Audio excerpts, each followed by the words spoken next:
Olá, meus irmãos e irmãs de Ideal Espírita, vocês que nos acompanham aqui na Web Rádio Cristo Consolador de São Paulo, muito obrigado mesmo pela sua companhia. A nossa página Estação da Luz Espírita não tem fins lucrativos. O objetivo é a divulgação da doutrina espírita, e é por isso que reunimos aqui esse acervo de matérias espíritas, os livros da codificação, obras suplementares, entrevistas, palestras e outros trabalhos. Tudo isso exibidos nos programas das Web Rádio Estação da Luz de Natal e Cristo Consolador de São Paulo, para atender suas necessidades de estudo, pesquisa e lazer. Tudo isso sem fim lucrativo, como já dissemos. Agora, nos acompanhe aqui nesse programa a seguir. Muito obrigado mesmo pela sua companhia.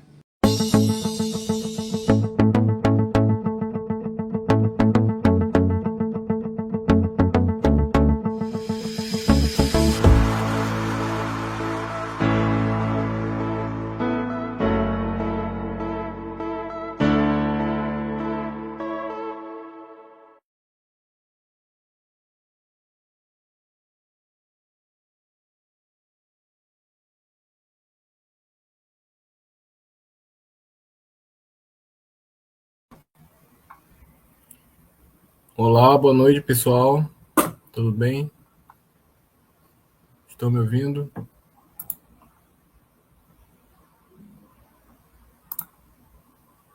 Boa noite a todos, que tenham um ótimo estudo. Obrigado. Obrigado, mãe.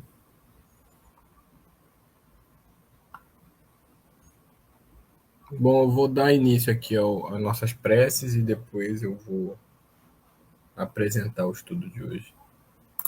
Estamos, tá bom, obrigado. Obrigado, Pai, pela oportunidade dessa reencarnação. Obrigado por estarmos aqui reunidos. Obrigado por mais um estudo sobre a biografia de Chico Xavier. Obrigado pela oportunidade de estarmos aqui para que possamos continuar aprendendo, evoluindo, melhorando hoje e sempre, principalmente estudando a biografia do Chico, que tanto nos ensina, que tanto nos instrui, nos ilumina. Obrigado por tudo, graças a Deus e graças a Jesus. Que assim seja. Boa noite a todos, boa noite, Thiago. Eu vou compartilhar aqui. O estudo hoje ficou meio longo, tomara que dê tempo, né? Não sei se vai dar, vamos ver. Lindos casos de Chico Xavier, a Cruz de Ouro e a Cruz de Palha. Meu nome é Serafim Velasquez. Eu comecei na doutrina espírita em 2013. Apaixonado pela história de Jesus e todos os personagens do seu tempo, né? Figuras como José, Maria de Nazaré, Maria Madalena, Paulo de Tarso, Simão Pedro, João Evangelista, João Batista, entre outros, me levaram a estudar mais a doutrina espírita. E em 2018 eu passei a estudar mais e conhecer Kardec, né? Conhecer Bezerra de Menezes, conhecer Chico Xavier, Eurípides, Caibar, Divaldo, Haroldo e vários outros escritores aqui. O José Carlos de Luca, né? São vários outros aí que eu também leio de vez em quando. Então, sumário, nós temos uma introdução do livro, Revirando o Baú e Bibliografia. O livro que a gente está estudando, né? A gente está indo para metade do livro, ainda falta um pouco, né? A gente está no capítulo 48, se não me engano. O livro tem 170 casos. E dentre esses casos nós temos várias coisas que o próprio Chico ditou para o Ramiro Gama, né? Outros foram obtidos com amigos em comum, né? Incessante procura, uma incessante busca da história do Chico, né? Das coisas que o Chico viveu e passou para o Ramiro, e o Ramiro registrou e trouxe para a gente. O livro é uma coletânea de histórias reais que ilustram a vida, a mediunidade e missão espiritual de Chico, um dos médiuns mais respeitados do espiritismo brasileiro. A obra apresenta casos curtos, emocionantes, comoventes ou curiosos, que revelam o caráter humilde, o amor ao próximo e a ligação com os ensinamentos de Jesus e da doutrina espírita. Boa noite, Célia. Que a paz de Jesus esteja conosco. Boa noite a todos, boa noite. Então hoje a gente vai para o capítulo 43 do Lindos Casos. Então no capítulo 43 começa assim: Alguns membros da Juventude Espírita do Distrito Federal e de Belo Horizonte visitavam o Chico antes de começar a sessão do Luiz Gonzaga. Se eu não me engano, o Distrito Federal nessa época era o Rio de Janeiro, né? Não sei. Né? Rio de Janeiro deixou de ser capital do Brasil, acho que em 1950, né? Então vamos ver aqui. Então, alguns jovens do Distrito Federal de Belo Horizonte visitavam o Chico. Antes de começar a sessão do Luiz Gonzaga, palestravam animadamente sobre o assunto da doutrina e a tarefa destinada aos moços espíritas. Uma jovem inteligente, desejando orientação e estímulo, colocou o Chico a par das dificuldades encontradas para vencer o pessimismo de uns, a quietude e incompreensão de muitos. Poucos queriam trabalho sacrificial, testemunhador do roteiro evangélico, que estava a exigir dos jovens uma vida limpa, correta, vestida de abnegação e renúncia. Desejavam colher sem semear. O Chico ouviu e considerou: o trabalho das juventudes com Jesus tem que ser mesmo diferente. Sua missão será muito difícil e por isso gloriosa. E recebe de Emmanuel esta elucidação envolvida na roupagem pobre de nosso pensamento. Há a cruz de ouro e a cruz de palha, simbolizando nossas tarefas. A de ouro, a mais procurada, pertence aos que querem brilhar, ver seus nomes nos jornais, citados, apontados, elogiados como beneméritos. Querem simpatia e bom conceito. Se tomam parte em alguma instituição, desejam nela os lugares de mando e de evidência. Querem cargos e não encargos. A de palha, a menos procurada, no entanto, pertence aos que trabalham como as abelhas, escondidamente e em silêncio. Lutam e caminham com humildade, na certeza de que, por muito que façam, mais poderiam fazer. Não se ensoberbecem dos triunfos, antes se estimulam e se defendem com oração e vigilância, sentindo a responsabilidade que assumiram como chamados por Jesus à tarefa diferente. Entendem a serventia das mãos e dos pés, dos olhos e da mente, do coração, enfim, colocando amor e humildade em seus atos, nos serviços que realizam. Por carregarem a cruz de palha, toleram o vômito de um, o insulto de mais outro, a incompreensão de muitos, testemunhando a caridade desconhecida, oferecendo com o sofrimento e a renúncia, com o silêncio e o bom exemplo, remédios salvadores aos companheiros que o adversam. Os ferem e desconhecem a vitória da segunda milha. Os jovens presentes estavam satisfeitos. De seus olhos, órgãos musicais da alma saíam notas gratulatórias, exornando o ambiente feliz que viviam. Demais não precisavam. Entenderam o trabalho que lhes cabia realizar nas terras do Brasil, o coração do mundo e a pátria do Evangelho. Linda lição com vista também aos velhos, a todos que conseguem ouvir Jesus na hora em que poucos o ouvem. Então a gente percebe que existem vários tipos de trabalhos, né, quanto à doutrina espírita no Brasil. Existem os mais famosos, né? Nós tínhamos Divaldo até um pouco tempo atrás, né, que desencarnou recente. Nós temos o Haroldo Dutra aí como palestrante, nós temos o Arthur Valadares, né? Então, assim, são vários trabalhos, mas os trabalhos das casas, né, que são trabalhos que são, muitos deles, desconhecidos pelo grande público, né, esse também precisa de trabalhadores, de servidores, e esses não terão o alcance, né, a fama, o alcance nacional que outros têm, né, mas eles também têm a sua importância, né, eles têm seu papel a desempenhar. Né? O Emmanuel ele traz para a gente a comparação entre a cruz de ouro e a cruz de palha, né?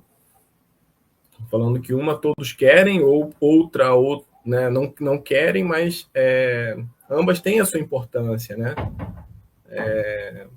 O trabalho dos grandes missionários, como o próprio Chico, né, de tempos em tempos, né, Deus envia para a gente esses missionários para que a gente possa reanimar a nossa fé, né, que a gente possa acender ali, né, a chama que talvez tenha ficado pequena.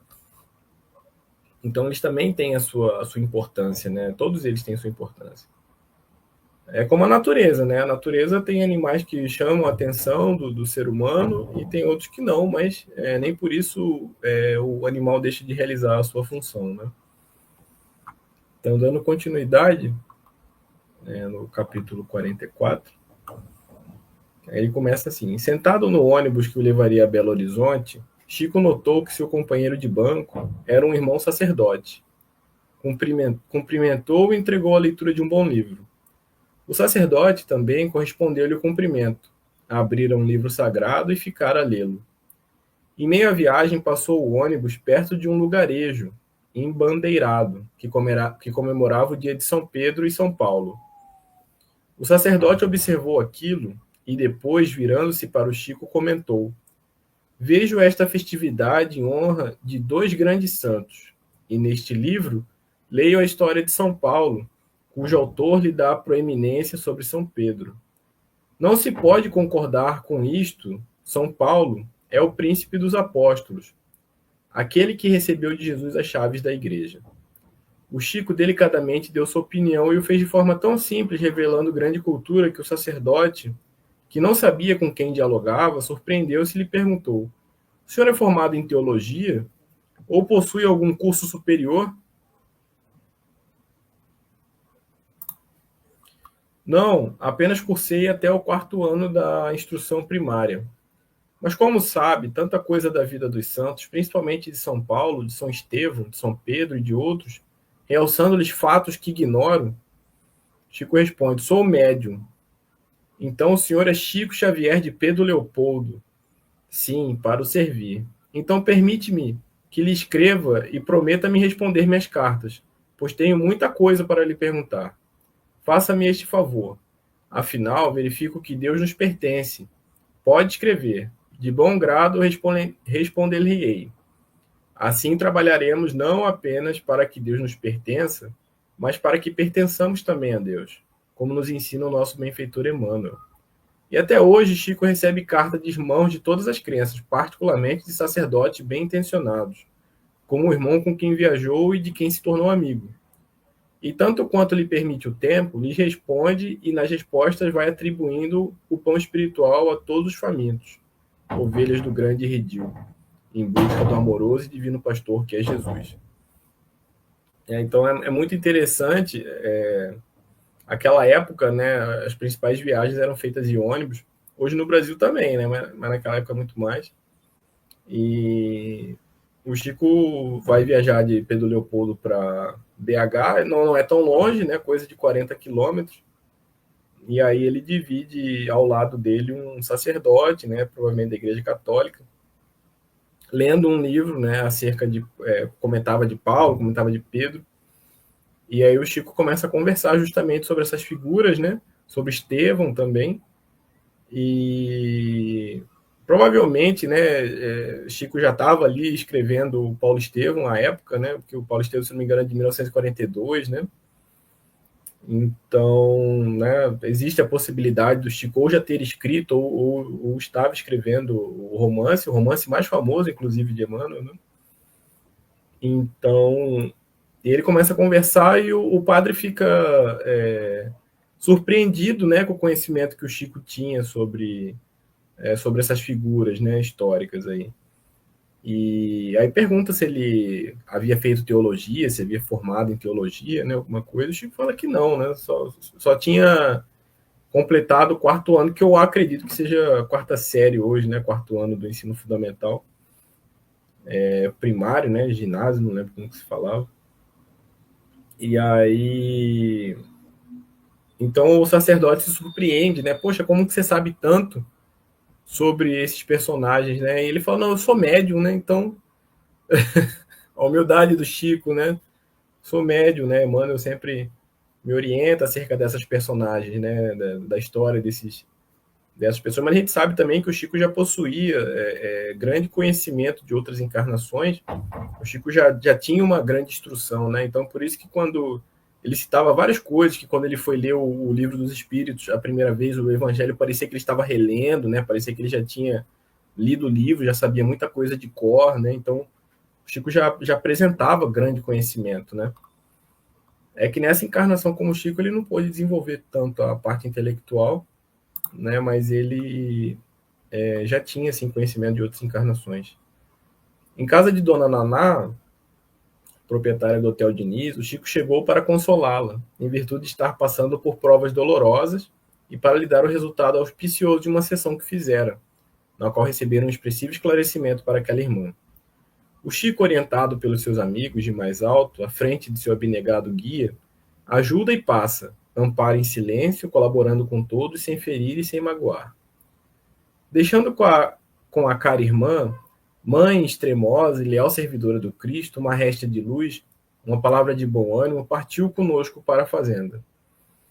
No caminho, revelou-nos sua observação, suas inquietações pela hora que vivemos.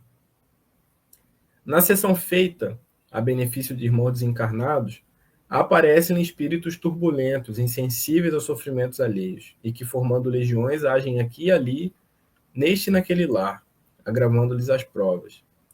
Precisamos orar por eles, diz-nos Chico, e, se possível, amá-los com sinceridade. Quando em contato conosco, precisamos auxiliá-los, oferecendo-lhes nossa ajuda. Não sabem o que fazem.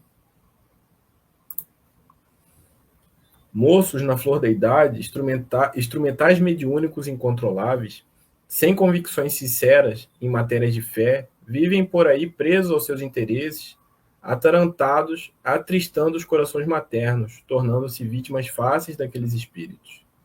Lembramos ao Chico o caso do caricaturistas, retratados nesses espíritos, que nos experimentam e são como que nossos caricaturistas, pois que aumentam os nossos defeitos de forma tal que quando com e por eles falimos, ficamos de tal forma derrotados, sentindo nossos defeitos, que nos propomos a corrigir-nos incontinentemente.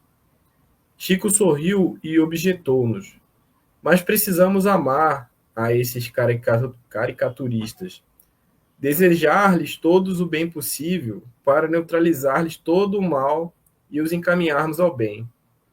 Um favor que fazemos a um seu parente encarnado constitui já um motivo para lhes fazer parar os golpes contra nós e despertar-lhes um pouco de carinho em nosso benefício. Ajudemo-los com as nossas orações, auxiliemo-los com os nossos pensamentos de amor, ensinemo-los com nossas boas ações e Jesus finalizará um novo começo. Então é muito interessante que o grande remédio contra o mal é o bem, né? Então a gente não deve combater o mal com o mal, né? A gente deve combater o mal com o bem. E o Chico tinha esse conhecimento, não só teórico, mas prático, né? De muitas sessões mediúnicas, né? Muito trabalho mediúnico. Então o Chico tinha já esse conhecimento, já tinha essa capacidade. Então ele orientava muito, né? Os trabalhadores e os outros irmãos sobre como deveria comportar, né, diante de irmãos assim, que podemos considerar talvez zombeteiros, né? Então a oração, né, a vibração positiva, a instrução para o bem, educação, né, educação mediúnica, para que eles se sintam acolhidos, para que eles possam continuar a sua jornada evolutiva, é muito importante nesse momento, né? E não julgar, não sentir raiva, não de alguma forma querer algum tipo de conflito, né? Gerar algum tipo de debate ali, não iria ter grandes soluções, né? Então, por isso que ele fecha ali: ensinemos-nos com as nossas boas ações e Jesus finalizará o nosso começo. Alguns confrades do estado de São Paulo visitaram o Chico e por alguns dias gozaram de sua convivência amável e instrutiva. Um deles, mais entusiasmado com os fenômenos a que assistira, admirando a vida simples dos habitantes de Pedro Leopoldo, em nome dos companheiros, disse ao Chico: vamos voltar para São Paulo, vender tudo o que temos e depois, com nossas famílias, viver definitivamente nesta bela cidade em sua companhia. Assim acabaremos felizes os nossos dias e poderemos ser mais úteis ao próximo e desenvolver nossos dons mediúnicos. O Chico ouviu com atenção e amorosamente lembrou-lhe: talvez não dê certo, caro irmão. O melhor é ficarem onde estão. Depois, Emmanuel está dizendo-me ao ouvido que muitos moirões juntos não fazem boa cerca. E os moirões voltaram para São Paulo e foram segurar suas cercas que sentiam suas ausências. É muito interessante essa passagem, porque eu fui lá para Pedro Leopoldo e é verdade mesmo, dá vontade de vender tudo e morar lá, né? É uma cidade muito tranquila, uma cidade muito pacífica, né? O centro ali é pequenininho, é tudo muito parecido. Você sai do Gonzaga, você dá de cara com a igreja central ali, né? Então é muito bacana.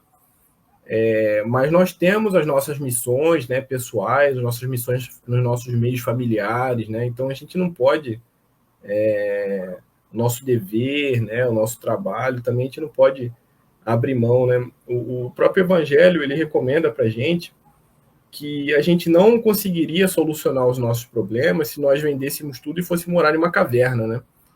Porque provavelmente a gente não praticaria o mal a ninguém, mas também não conseguiríamos praticar o bem a ninguém, né? Então, as nossas missões, os nossos objetivos, eles estão justamente nos lugares que nós nos encontramos, né? No meio dos nossos familiares, no meio dos nossos amigos, no meio do nosso trabalho. Então, a gente deve influenciar esses lugares para o bem, né? Nos tornarmos melhores para que esses lugares se tornem melhores, né? Mas eu entendo esse irmão que veio de São Paulo, né? A vida de São Paulo é muito agitada mesmo, e muito mais que o Rio.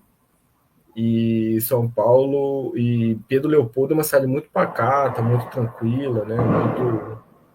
Muito pacífica, é realmente uma cidade muito legal. Eu conheci um pouco ali, conheci Araxá, conheci. A que eu gostei mais foi Araxá, eu conheci Uberaba também. Uma cidade muito legal. Muito bem, agora nós vamos para o último capítulo do Lindos Casos. Depois nós vamos para o Jesus no Lar e eu trouxe um capítulo do Boa Nova também para a gente dar uma lida.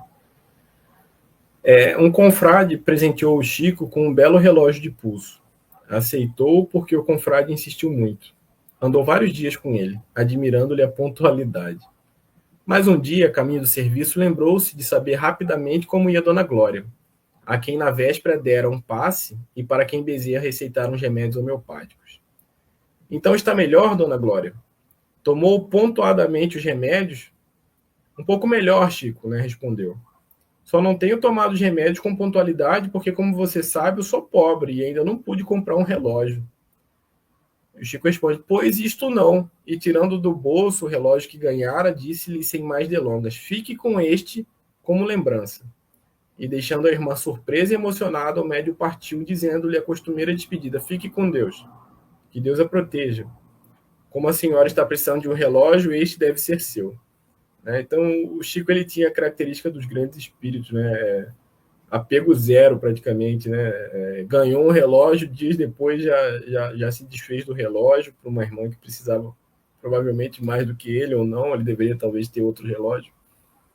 Né? O Chico mostrava essa grandeza de espírito, né? de desapego. Eu acho assim, os bens materiais, né? O nosso trabalho, né, que a gente trabalha para conquistar as coisas, eles são muito importantes, né? Eles têm o seu mérito, né? Você se dedica anos a uma profissão, né? Para você poder ali conseguir construir uma carreira, né? Com essa carreira você construir ali o seu patrimônio, né? Construir né? No futuro a sua aposentadoria, né? Então ele tem os seus méritos. A gente deve evitar a questão do apego, né? Mas a gente tem que trabalhar a questão do apego.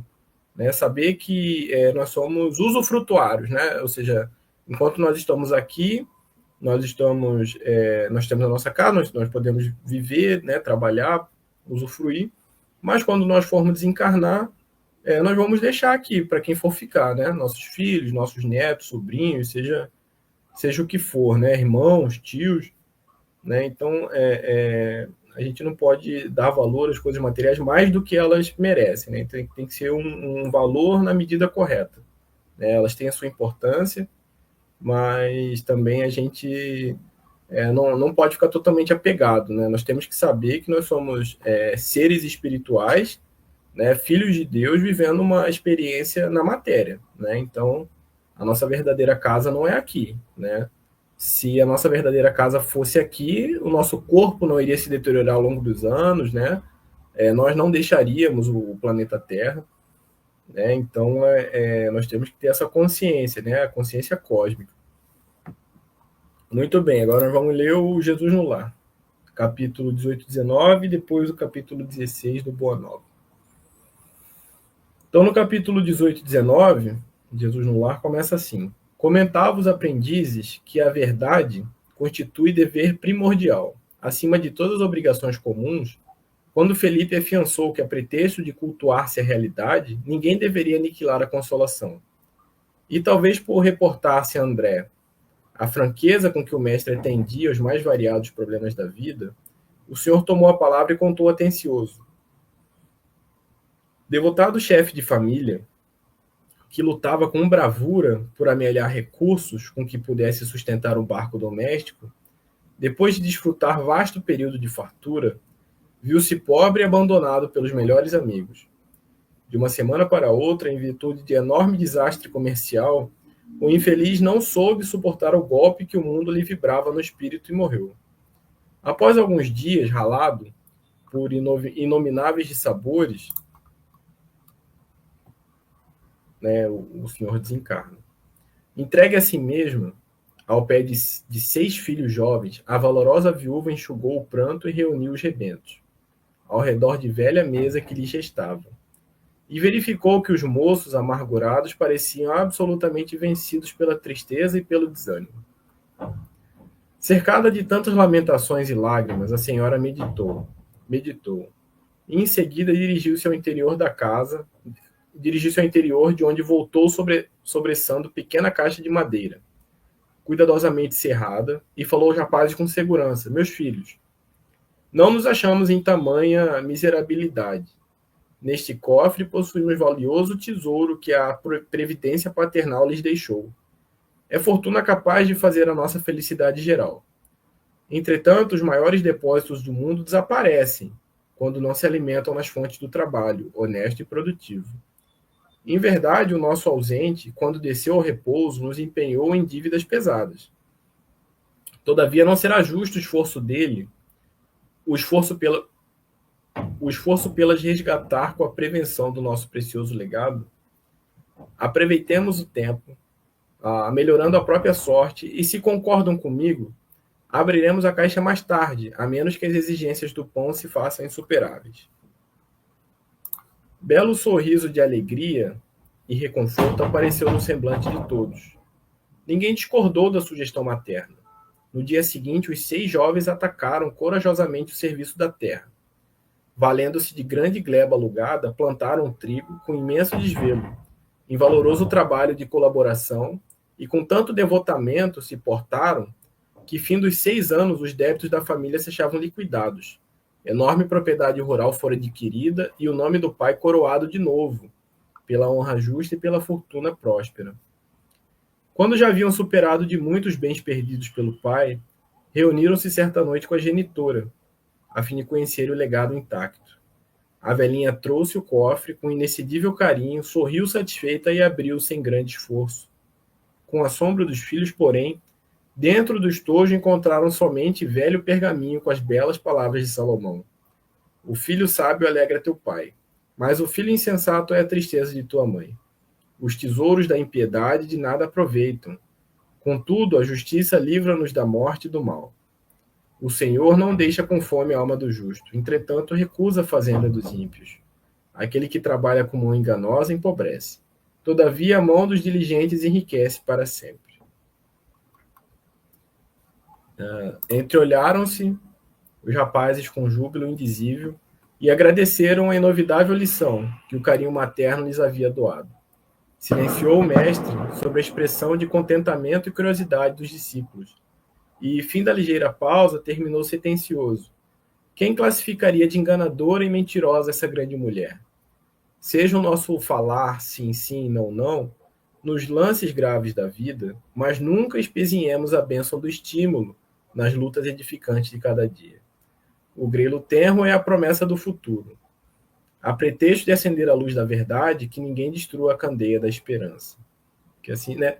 A gente percebe nessa história, né, que Jesus conta aos discípulos, a importância do bom ânimo, né, a importância da esperança no futuro, que eu acho que isso é a principal contribuição da doutrina espírita para a humanidade, é essa esperança no futuro, né, de que a vida continua, que a jornada não acaba aqui, né, justamente porque a doutrina espírita ela traz para a gente relatos de espíritos que já estiveram entre nós, né, antigamente muito mais, né, Allan Kardec ele fazia evocações, né, então ele chamava espíritos às vezes até reconhecidos para darem seu testemunho, né, então hoje diminuiu essa necessidade, né, mas a época lá nos primórdios da doutrina isso era importante, né, para poder trazer seriedade, trazer peso para a doutrina espírita naquela época iniciante, né? Então, essa certeza da continuidade da vida, ela nos dá muita esperança no futuro, né? Então, por isso que eu acho que a doutrina espírita, ela vivifica muito o cristianismo, né? O que o pessoal chama de cristianismo redivivo, né? Porque traz para a gente aquela certeza que os apóstolos e os primeiros cristãos tinham, né? A gente tem que lembrar, essa galera entrava ali no Coliseu com a certeza da vida após a morte, né? Então, muitos católicos, muitos irmãos católicos, muitos irmãos protestantes, muitas vezes se perguntam, né, como que os primeiros cristãos entravam, né, sabendo que iam ser abatidos ali pelas feras, com aquela certeza da vida após a morte, né? Então, a doutrina espírita nos traz isso, né? Nos traz essa consolação, né? Esse conforto. Então, a mensagem de Jesus é justamente sobre isso, sobre o bom ânimo, né? Que quando morre o pai, que era o grande provedor ali do contexto familiar, todos entram numa situação ali muito complicada, né? E a mãe, ela é uma mulher muito sábia, né? Tanto que ela para meditar, né? Medita um tempo sobre o que ela faria. Ela percebe que ela tem uma mão de obra, né? Ela tem ali 6 homens, né? Saudáveis, tinha a fazenda para trabalhar, no caso, plantar o trigo. Né? Então ela fez o papel dela ali, ela deu uma palavra de bom ânimo para os meninos. Né? Até Jesus fala, quem pode julgar ela como mentirosa, né?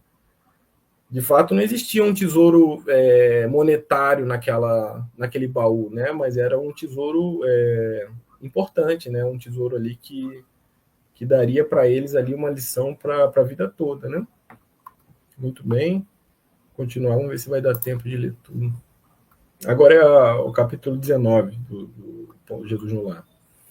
Tadeu, que era dos comentaristas mais inflamados no culto da Boa Nova, em casa de Pedro, entusiasmara-se na reunião, relacionando os imperativos da felicidade humana e clamando contra os dominadores de Roma e contra os rabinos do Sinédrio. Tocado de indisfarçável revolta, dissertou largamente sobre a discórdia e o sofrimento reinante no povo, situando-lhes a causa nas deficiências políticas da época, e depois que expediu várias considerações preciosas em torno do assunto, Jesus perguntou-lhe: Tadeu, como interpreta você a felicidade? Senhor, a felicidade é a paz de todos. O Cristo estampou significativa expressão fisionômica e ponderou: sim, Tadeu, isso eu não desconheço. Entretanto, estimaria saber como se sentiria você realmente feliz. O discípulo, com algum acanhamento, enunciou: Mestre, suponho que atingiria a suprema tranquilidade se pudesse alcançar a compreensão dos outros. Desejo para esse fim que o próximo me não despreze as intenções nobres e puras. Sei que erro, muitas vezes, porque sou humano. Entretanto, ficaria contente se aqueles que convivem comigo me reconhecessem o sincero propósito de acertar. Respiraria abençoado júbilo se pudesse confiar em meus semelhantes, deles recebendo a justa consideração de que me sinta credor, em face da elevação de meu ideal. Suspiro pelo respeito de todos, para que eu possa trabalhar sem impedimentos. Regozijar-me-ia se a maledicência me esquecesse. Vivo na expectativa da cordialidade alheia. E julgo que o mundo seria um paraíso se as pessoas da estrada comum se tratassem de acordo com o meu anseio honesto de ser acatado pelos demais. A indiferença e a calúnia doem no meu coração. Creio que o sarcasmo e a suspeita foram organizados pelos espíritos das trevas, para tormento das criaturas. A impiedade é um fel quando dirigida contra mim. A maldade é um fantasma de dor quando se põe ao meu encontro. Em razão de tudo isso, senti-me-ia venturoso se os meus parentes, afeiçoados e conterrâneos me buscassem, não pelo que aparento ser nas imperfeições do corpo, mas pelo conteúdo de boa vontade que presumo conservar minha alma. Acima de tudo, Senhor, estaria sumamente satisfeito se quantos peregrinam comigo me concedessem direito de experimentar livremente o meu gênero de felicidade pessoal, desde que me sinta aprovado pelo código do bem, no campo de minha consciência, sem ironias e críticas descabidas. Resumindo, mestre, eu queria ser compreendido, respeitado e estimado por todos, embora não seja ainda o modelo de perfeição que o céu espera de mim, com o abençoado concurso da dor e do tempo. Calou-se o apóstolo e esboçou-se na sala singela um contido movimento de curiosidade ante a opinião que o Cristo adotaria. Alguns dos companheiros esperavam que o amigo celeste usasse o verbo em comprida dissertação, mas o mestre fixou os olhos muito límpidos no discípulo e falou com franqueza e doçura. Tadeu, se você procura então a alegria e a felicidade do mundo inteiro, proceda para com os outros como deseja que os outros procedam para com você.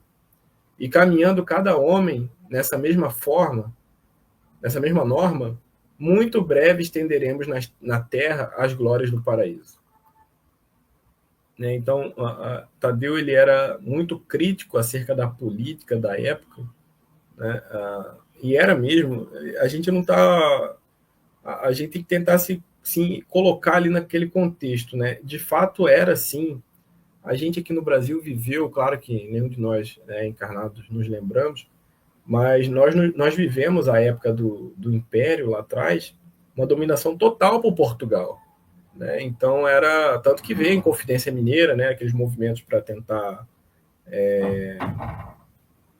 acabar com esse domínio que o Império Português tinha sobre o Brasil, que à época era colônia. Né? Só que o Brasil já pedia passagem, vamos colocar assim. Né? O Brasil, a economia do Brasil já estava movimentando, né? Já tinha muitos homens importantes aqui, já tinha muito trabalho, né? Então já tínhamos aquele interesse de separar de Portugal e era uma sensação muito ruim mesmo você não ter liberdade você não ser dono, né, das suas terras e tudo mais. Então era mais ou menos isso que ocorria com o povo judeu à época do Cristo, só que acerca do povo romano, né? Então um povo totalmente diferente, né? Tinha a questão que eles eram considerados pagãos, né? Porque não adoravam os mesmos deuses que os judeus, o mesmo Deus que o judeu, no caso. Então, era uma sensação ruim. E Jesus, então, pergunta para Tadeu, então, me fala o que seria felicidade para você, né? Felicidade seria não ter o Império Romano, né? Alguma coisa assim. E aí Tadeu explica para ele o que ele gostaria, como que ele gostaria que os homens o tratassem. Né? Então, Jesus fala para Tadeu, então, bom, se você gostaria que eles te tratassem assim, deve começar por você esse tratamento. Você deve tratar os outros assim, né? Primeiramente, para depois você aguardar para ser tratado da mesma forma. Né? Muito bem, então agora nós vamos ler o capítulo 16 do Boa Nova, por Humberto de Campos. O título é O Testemunho de Tomé. Né? Eu estava pensando muito sobre a figura de Tomé nos últimos tempos, e eu me lembrei, né, que Humberto de Campos trouxe para a gente uma história acerca de Tomé, né, porque a gente se lembra de Tomé apenas aquele que tem que ver para crer, né? Mas Tomé é um dos apóstolos muito respeitados pela Igreja Católica, né, pelos seus feitos. Também é sacrificado, como todos os apóstolos, também morre de forma brutal. E vamos entender aí, né? Porque Pedro nega Jesus, de fato, mas Pedro se torna, né, o alicerce para aquela igreja iniciante, né? Então, todos eles erraram ali de alguma forma, cada um em seu nível, e se tornaram posteriormente mais maduros, né? A grande realidade é que os apóstolos à época do Cristo eram imaturos espiritualmente, acreditavam de fato em um Messias davídico, né? Em um rei da terra, né? Com trono, com exército, e todas aquelas coisas que no fundo o povo judeu aguardava Davi, né? Eles aguardavam que fosse um Davi, como Davi foi, né? E Jesus é bem diferente, né? Jesus seria mais a parte espiritual de Davi, né? Porque Davi, todos nós sabemos, era um grande médium, né? Os salmos escritos por Davi fica bem claro a mediunidade que ele tinha, né? Ele tinha uma certa conexão ali. E Jesus ele seria mais esse rei davídico, mais um rei espiritual, né? Não um rei material, né? Davi foi o cara que tomou Jerusalém, né? Então, vamos ler um pouco sobre Tomé. Conta a narrativa de Marcos que, voltando Jesus de uma das suas excursões, se encaminhou para o território de Dalmanuta, onde vários fariseus se puseram a discutir com ele para experimentá-lo. Entremostrando a dor que lhe causava incompreensão ao ambiente, o mestre exclamou com sua energia serena: Por que pede esta geração um sinal do céu? Era frequente buscarem o Messias com a preocupação exclusiva do maravilhoso. Até hoje, né? Tem muita gente que vai para casa espírita guardando algum fenômeno mediúnico, né? O que diminuiu ao longo do tempo, e aí passou a ficar, os curiosos foram embora e passou a ficar mais os interessados mesmo em aprender e tudo mais. Alguns exigiam os milagres mais extravagantes, no ar, no firmamento, nas águas. Jesus não afirmava ser o Filho de Deus. No exercício do seu ministério, não expulsara espíritos malignos, não curara paralíticos e leprosos. Os fariseus, principalmente, eram os que desejavam crer nos ensinamentos novos, mas, dentro das normas do velho egoísmo humano, reclamavam prévias compensações do sobrenatural ao apoio do dia seguinte. De todos os discípulos, era Tomé o que mais se preocupava com a dilatação, que lhe parecia necessária, da zona de influenciação do Senhor junto dos homens, considerados mais importantes e mais ricos. Então, Tomé era o mais preocupado que Jesus fizesse alianças com homens mais poderosos, né, com homens ricos. Ele acreditava que homens ricos e poderosos queriam ajudar justamente a restabelecer esse reino, né, que eles acreditavam que era um reino material até então.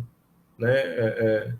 Eu diria que os apóstolos eles começam a ficar mais maduros após a ressurreição de Jesus e após o Pentecostes. Né? Aí sim eles começam a ter algum entendimento ali, porque até então, né, o que dá para a gente, né, porque até mesmo João ali, que era o mais próximo de Jesus, ele mostrava algumas coisas, né? Por exemplo, a mãe dele solicitando para um filho sentar à direita e outro filho sentar à esquerda. Então, a gente percebe ali que existia um pensamento muito quase que infantil, né, da missão real de Jesus. Só depois mesmo que eles amadurecem, né?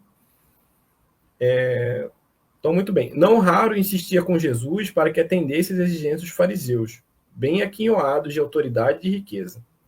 Naquele dia de breve repouso em Dalmanuta, o mestre descansava na choupana de um velho pescador por nome Zacarias, quando o discípulo surgiu inesperadamente, reclamando-lhe atenção nesses termos: Senhor, numerosos homens de importância estão na localidade e desejam um sinal de vossa missão divina. Reparando que Jesus guardara silêncio, Tomé continuou a falar, desejoso de acender entusiasmo em torno do seu alvitre. São altos funcionários de Herodes, em companhia de doutores de Jerusalém, que excursionam por essas paragens. Além disso, estão acompanhados de patrícios romanos, interessados em conhecer o lago e as suas aldeias mais influentes. Esses viajantes ilustres fizeram-me portador de um convite atencioso e amável, pois vos espero em casa do centurião Cornélio Cimbro. Jesus, entretanto, depois de longo silêncio, no qual apareceu examinar detidamente a atitude mental do interlocutor, perguntou com serenidade, mas em tom algo doloroso: Que desejam de mim? Querem conhecer-vos, mestre, replicou o apóstolo mais confortado. Não é necessário que me vejam a mim, mas que sintam a verdade que trago de nosso Pai, redarguiu Jesus com tranquila firmeza. Deixando transparecer o desgosto que aquela resposta lhe causava, Tomé insistiu: Mestre, mestre, atendei-os. Que será do evangelho do reino e de nós mesmos, sem o apoio dos influentes e prestigiosos? Acreditais na vitória sem o amparo das energias que dominam o mundo? Mostrai-vos a esses homens, revelai-lhes o vosso poder divino, pois ao demais eles apenas desejam conhecer-vos de perto. Tomé exclamou. Tomé, exclamou o Senhor com energia, Deus não exige que os homens o conheçam, senão no santuário do perfeito conhecimento de si mesmos. Eu venho de meu Pai e tenho de ensinar as suas verdades divinas. Nunca reclamei dos meus discípulos, as suas homenagens pessoais. Apenas tenho recomendado a todos que se amem reciprocamente através da vida. E desfazendo as ponderações descabidas do discípulo, continuou. Julgas então que o evangelho do reino seja uma causa dos homens perecíveis? Se assim fosse, as nossas verdades seriam tão mesquinhas como as edificações precárias do mundo, destinadas à renovação pela morte, nos eternos caminhos do tempo. Os patrícios romanos e os doutores de Jerusalém não terão de entregar a alma a Deus algum dia? Quem será desse modo mais forte e poderoso? Deus, que é o Pai de sabedoria infinita, na eternidade de sua glória, ou um César romano que terá de rolar do seu trono enfeitado de púrpura para o pó tenebroso da sepultura? Tomé escutava-o surpreso e entristecido. Todavia, com o propósito de se justificar, acrescentou comovido: Mestre, compreendo as vossas observações divinas. No entanto, esses forasteiros desejavam apenas um sinal de Deus nos céus. Mas se são incapazes de perceber a presença de nosso Pai, como poderão reconhecer-lhe um simples sinal? Perguntou Jesus com todo o vigor da sua convicção. Os pais humanos sabem que sem o seu esforço ou sem a generosa cooperação de alguém que o substitua à frente da família, não seria possível o desenvolvimento de seus filhos, no que se refere à assistência material. Contudo, os homens do mundo encontram a casa edificada da natureza com a exatidão de suas leis e timbram sempre em negar a assistência da providência divina. Vai, Tomé, e diz-lhes que o evangelho do reino não se destina aos que se encontram insatisfeitos e confortados na terra. Destina-se justamente aos corações que aspiram a uma vida melhor. Ante a firmeza das elucidações, o apóstolo não mais insistiu. Ainda, porém, interrogou hesitante: Mestre, qual será então a nossa senha? Como provar às criaturas que o nosso esforço está com Deus? Uma só lágrima que console e esclareça um coração atormentado, explicou Jesus, vale mais do que um sinal imenso no céu, destinado tão somente a impressionar os miseráveis sentidos da criatura. A nossa senha, Tomé, é a nossa própria exemplificação, na humildade e no trabalho. Quando quiseres esclarecer o espírito de alguém, nunca lhe mostres que sabes alguma coisa. Sofre, porém, com as suas dores, e colherás o resultado. A redenção consiste em amar intensamente. Se te interessas por um amigo, suporta os seus infortúnios e imperfeições, ainda em sua companhia nos dias amargos e dolorosos. O nosso sinal é o do amor, que eleva e santifica, porque só ele tem a luz que atravessa os grandes abismos. Vai e não descreais, porque não triunfaremos no mundo somente pelo que fizermos, mas também pelo que deixarmos de fazer, no âmbito das suas falsas grandezas. Desde esse dia, o apóstolo Tomé reformou a sua concepção sobre as mensagens do céu, no capítulo dos milagres. Entretanto, não conseguia escapar às pequeninas indecisões em matéria de fé. Não podia excluir de sua imaginação o desejo de uma vitória ampla e fácil do Evangelho, pela renovação imediata do mundo. Dentro de pouco, porém, a onda das perseguições vinha desfazer a suave e divina aventura. O mestre fora preso. Com exceção de João, que se conservara junto de sua mãe, todos os discípulos se afastaram espavoridos. Também ele não resistiu às grandes vacilações do triste momento. Debandara. Todavia, depois sentira o coração pungido de remorsos acerbos. almejava contemplar o mestre querido, ouvir, se possível, pela última vez uma palavra de exprobação de seus lábios divinos. Disfarçando-se então de maneira a tornar-se irreconhecível, a fim de se livrar das iras da multidão, incorporou-se nas ruas movimentadas ao ruidoso cortejo. Seu coração batia acelerado. Rompeu a massa popular e aproximou-se do Messias, que caminhava sobre a cruz a passos vacilantes, seguido de perto pelos soldados que o protegiam contra os ataques da plebe. Sentiu que uma grande angústia lhe dilacerava as fibras mais delicadas da alma. Contudo, seguiu sempre, até que o madeiro se ergueu, exibindo sentenciado sobre os raios do sol claro, no topo de uma colina, como para apresentar espetáculo às vistas do mundo inteiro. Tomé contemplou fixamente o mestre e notou que o espírito se lhe mantinha firme.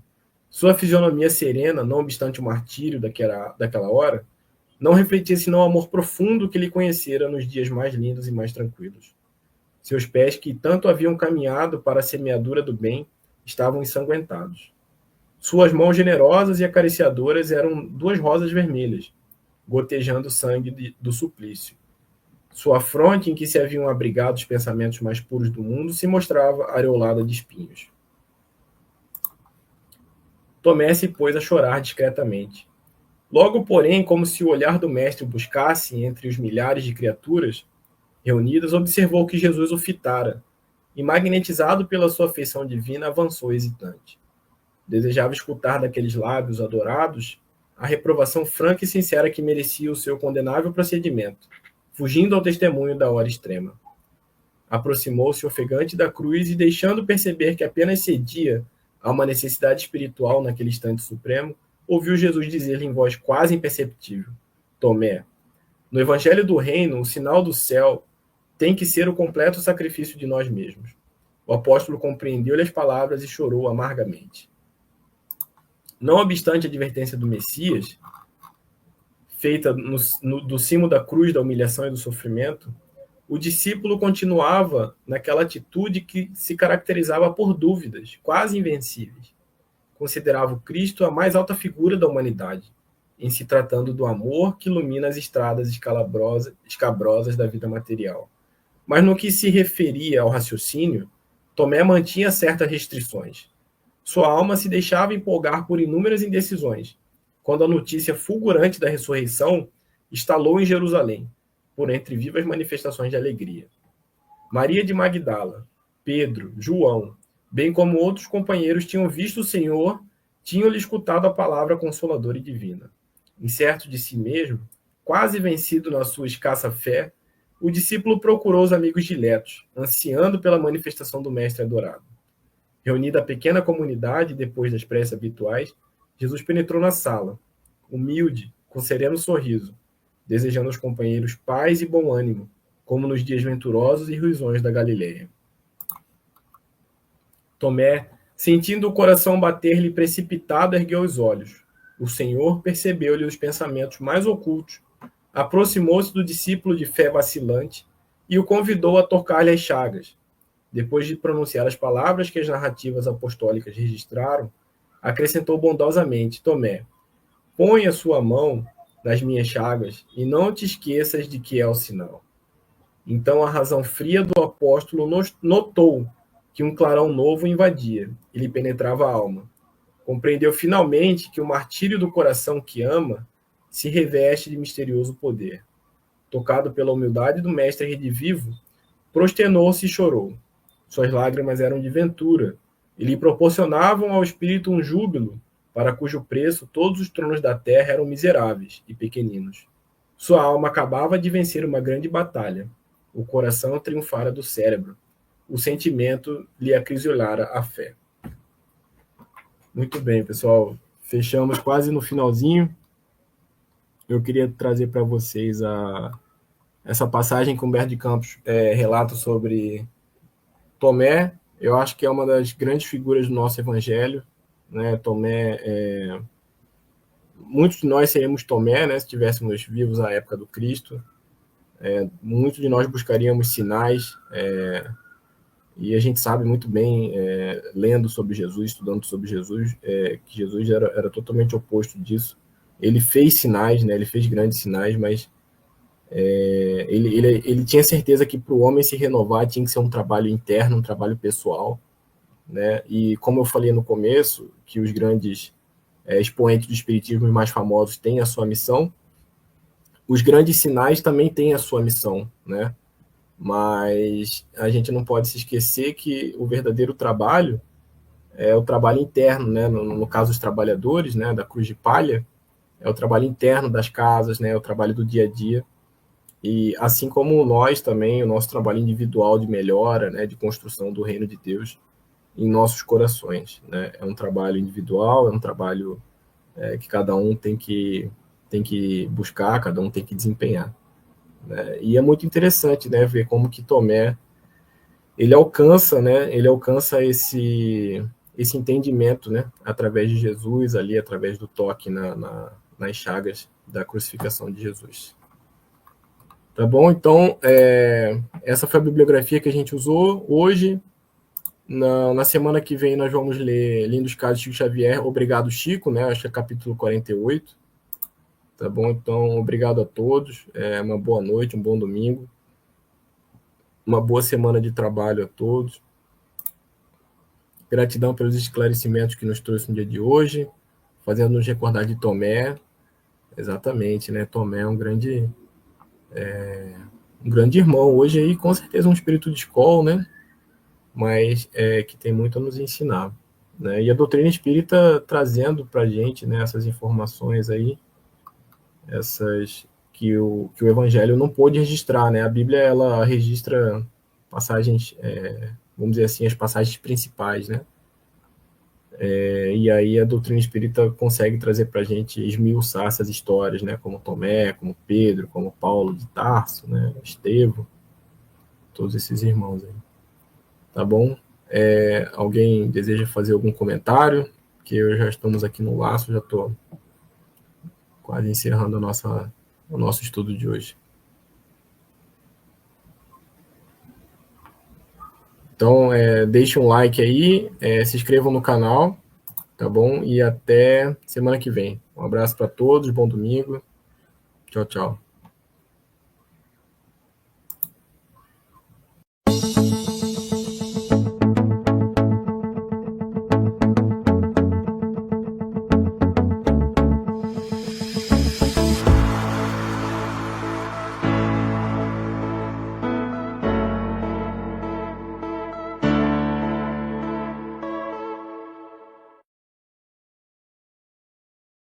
Chegamos ao final do nosso programa. Muito obrigado por ter nos acompanhado nesse trabalho e aguardo você na próxima atração.